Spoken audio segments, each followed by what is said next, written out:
कृष्ण हरे, ओम राम कृष्ण हरे, ओम राम कृष्ण हरे, ओम राम कृष्ण हरे, ओम राम कृष्ण हरे, ओम राम कृष्ण हरे, ओम राम कृष्ण हरे, ओम राम कृष्ण हरे,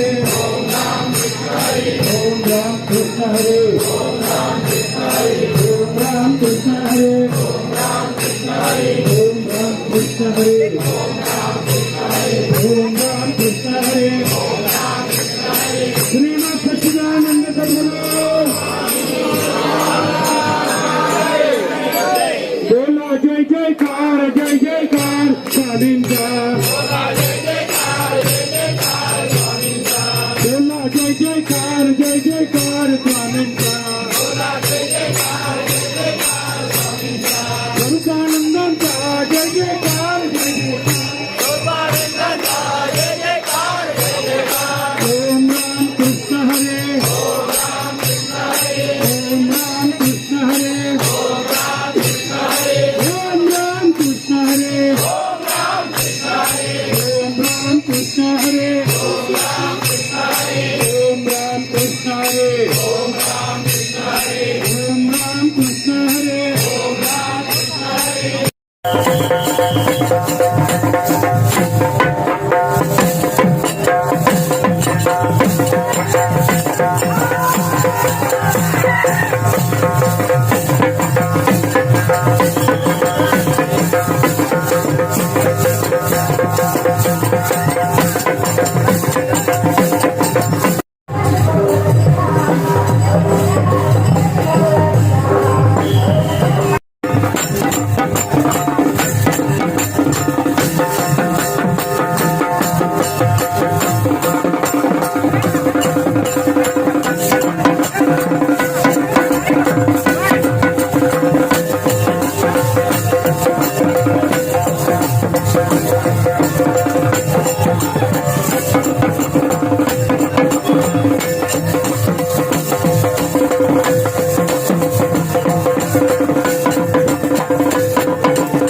खांद्यावरती खाती करायचे, खांद्यावरती खाती, हात हात वरी खांद्यावरती हात. श्रीमद सच्चिदानंद सद्गुरु ओम राम कृष्ण हरे, ओम राम कृष्ण हरे, ओम राम कृष्ण हरे, ओम राम कृष्ण हरे,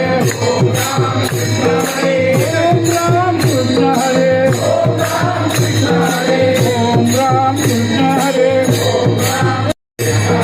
बोला जय जयकार स्वामींचा, बोला जय जयकार स्वामींचा, परमानंदांचा जय जयकार, परमानंदांचा जय जयकार, जय जयकार.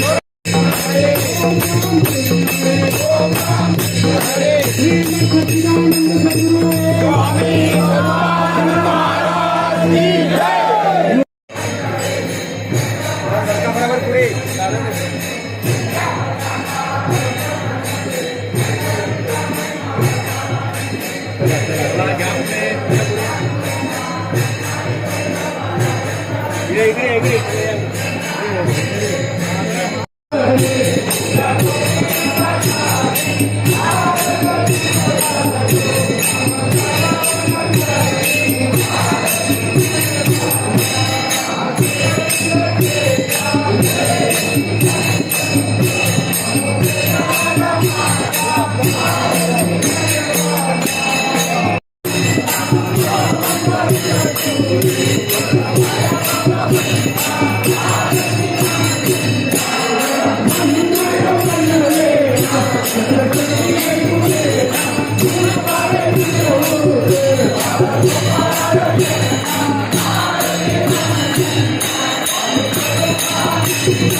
सदानंद विश्वास गिरव रामकृष्ण हरी आमची पालखी मामा वैकुंठ पडवळ यांनी चालू केलेली आहे. या पालखीला 50 वर्ष झाली. त्याच्यानंतर ही पालखी वैकुंठ येते पालखी नेमकी हां पालखी कुठून येते? पालखी वेंगुर्ल्याहून येते. त्यानंतर विलास नांदोसकर या बुवाने त्यांच्या हातात आली. त्यांच्यानंतर ही आज 10 वर्ष झाली की माझ्याकडे पालखी चालू आहे.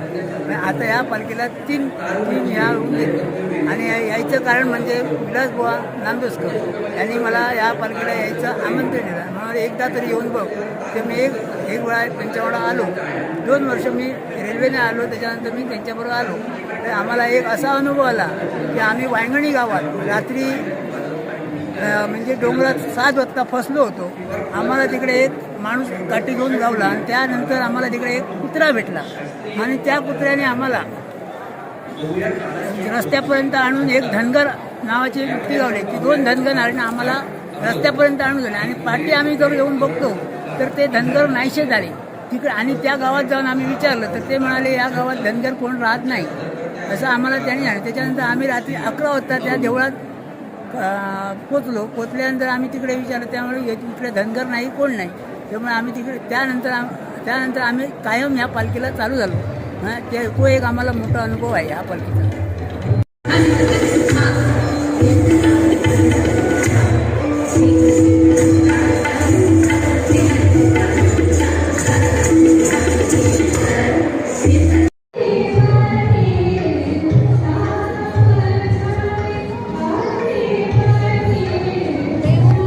स्वामींचं जन्मगाव आहे आणि पुन्हा ते आनंद निवासमध्ये राहत होते.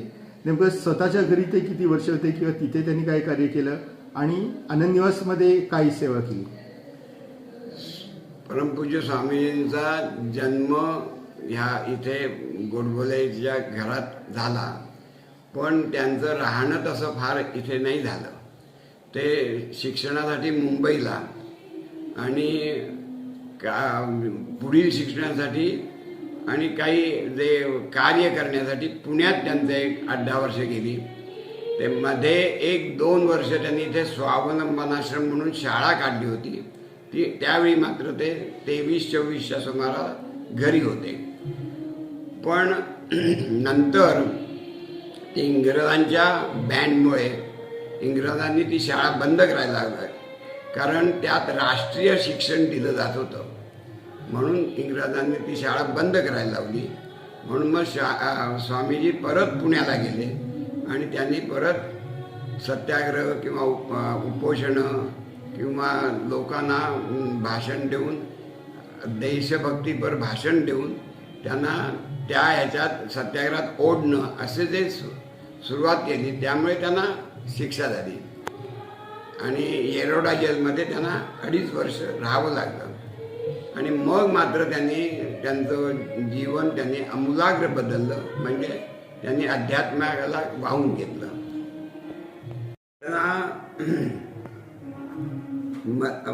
या येरोडा जेलमध्ये असताना मलेरिया झाला, त्यामुळे ते घरी आले. इथे घरातच त्यांच्या गोडबोल्यांच्या घरातच ते राहिले होते. तिथे माझे काका त्यांनी 4 महिने बाबा देसाई, म्हणजे काका म्हणजे बाबा देसाई, यांनी 4 महिने सेवा शुश्रूषा केली. तर आमचे आजोबा म्हणजे अण्णा देसाई हे स्वामीजींना भेटावयास त्यांच्या घरी येत असत. तेव्हा एकदा ते काय असं म्हणाले की आप्पा म्हणत असत स्वामीजींना, तुम्ही इथे किती दिवस राहणार आणि हा माझा मुलगा इथे किती दिवस राहणार, त्यावेळेला तुम्ही आमच्या घरी झाला, आम्ही सगळं घरच तुमची सेवा करू. स्वामीजींनी मग विचार केला. ते म्हणाले मी काही दिवसांनी तुम्हाला सांगतो. मग स्वामीजींना संन्यस्त वृत्तीने राहायचं होतं, म्हणजे मी आणि माझं असं सगळं सोडायचं होतं. म्हणून त्यांनी आपलं घर भावाला दिलं, भावाच्या स्वाधीन केलं आणि आपलं सोडायचं म्हणून त्यांनी संन्यस्त वृत्तीने राहण्यासाठी आमच्या घरी येऊन ते राहिले. आणि आमच्या आजोबांनी त्यांना मुद्दाम बोलावलं असल्यामुळे ते येऊन तसे राहिले. आणि तिथे त्यांनी मग आध्यात्मिक साधना त्यांनी तिथे 12 वर्ष अखंड साधना केली. आणि मग त्यांचा जसं फुलाचा वास सगळीकडे दरवळतो तसं त्यांचं एकंदर जीवन कार्य बघून सर्व लोकांना ते अनेक भक्त त्यांचे झाले. आणि ते त्यांना काही आध्यात्मिक प्रश्न विचारायला येऊ लागले. आणि त्यांचा हळूहळू सगळीकडे त्यांचं म्हणजे त्यांची कीर्ती वाढली आणि ते मग आनंद निवासातच राहिले. इथे विठ्ठलाच्या ज्या मूर्ती आहेत त्या कशा काय, म्हणजे सगळेच संत विठ्ठलाचे भक्त असतात. हो, पण काय आहे सांगू, काय आहे की आपल्या नाथपंथात समाधीस्थ जर एखाद्याचा देह ठेवला तर वर शिवलिंग करायची पद्धत आहे. पण ज्ञानदेवांची समाधी ही 3.5 पायऱ्याची समाधी केलेली आहे. त्यामुळे आमच्या सगळ्या स्वामी भक्तांनी असं ठरवलं की ज्ञानदेवांचेच स्वामी हे अवतार होते. त्यांचंच सगळं वाङ्मय त्यांनी सोप्या मराठीत तयार केलं. म्हणून स्वामींना ज्ञानदेवांच्या प्रमाणेच त्यांच्या समाधीच्या ठिकाणी समाधीशिळा 3.5 टप्प्याची करायची. आणि जसं ज्ञानदेवांच्या समाधीच्या मागे पांडुरंग आणि रुक्मिणीची मूर्ती आहे तशी बसवायचं ठरवलं. त्याप्रमाणे ही आखणी करण्यात आली. आणि तसं समाधीच्या मागे पांडुरंग रुक्मिणीची स्थापना करण्यात आली. स्वामीजींनी 1974 साली आपल्या सगळ्या भक्तगणांना बोलावलं आणि सांगितलं आता माझा पुढील प्रवास सुरू होत आहे. मला माझ्या सद्गुरूंनी बोलावलेलं आहे. झाडाचं जसं पिकलं पान गळतं ना तसं मी माझा देह आता ठेवणार आहे. आणि त्यांनी एक चिठ्ठी लिहून दिली. त्यात त्यांनी लिहिलं होतं जर तुम्हाला शक्य झालं तर भूगर्भ समाधी द्यावी आणि शक्य नाही झालं तर मंत्राग्नी द्यावा. सगळ्या भक्तगणांनी एकत्र विचार केला आणि गव्हर्नमेंटकडे अर्ज केला की परमपूज्य स्वामीजींना अशी अशी भूगर्भ समाधी घ्यायची आहे, तरी परवानगी असावी. आणि तशी परवानगी लगेचच मिळाली, कारण स्वामीजी एक देशभक्त असल्यामुळे त्यांना परवानगी लगेच मिळाली. आणि मग आम्ही असं ठरवलं की भूगर्भ समाधीची सगळी तयारी, धर्मसिंधू हा जो आपला ग्रंथ आहे त्यात समाधीस्थ कसं ठेवावं याविषयी सर्व माहिती आहे. त्याशिवाय सज्जनगडचे मारुतीबुवा रामदासी म्हणून एक संत आहेत, त्यांनी सर्व माहिती दिली. समाधीस्थ ठेवताना कशा पद्धतीने तयारी करायची ही सर्व माहिती आम्हाला दिली. त्यामुळे आम्ही स्वामीजींच्या इच्छेप्रमाणे स्वामींच्या या जन्मघरी त्या समाधीची सर्व तयारी केली. जमीन लेवलपासून 10 फूट खोल एक खड्डा म्हणा किंवा त्याला गर्ता म्हणतात किंवा ध्यानगुंफा म्हणा अशी तयार केली आणि त्या ध्यानगुंफेमध्ये स्वामीजींचा देह ठेवण्यात आला. 4 बाय 4 बाय 4 अशी आकाराची हा गर्ता किंवा आपली ध्यानगुंफा होती. त्याच्यावर नंतर शेवटी म्हणजे ते मीठ, नंतर चंदनाचा भुसा, कापूर आणि नाना प्रकारचे अत्तर, केशर किंवा सुगंधी द्रव्यात त्यांचा हा देह ठेवण्यात आलेला आहे. आणि तिथेच समाधी स्थान असल्यामुळे त्याच्यावर एक ज्ञानेश्वरांच्या सारखी समाधी शिळा आणून वरती बसवली आणि आता तिथे मोठं मंदिर स्वामींच्या इच्छेप्रमाणे अनेक भक्तांनी ठरवून एक मोठं भव्य दिव्य असं मंदिर उभारलं आहे.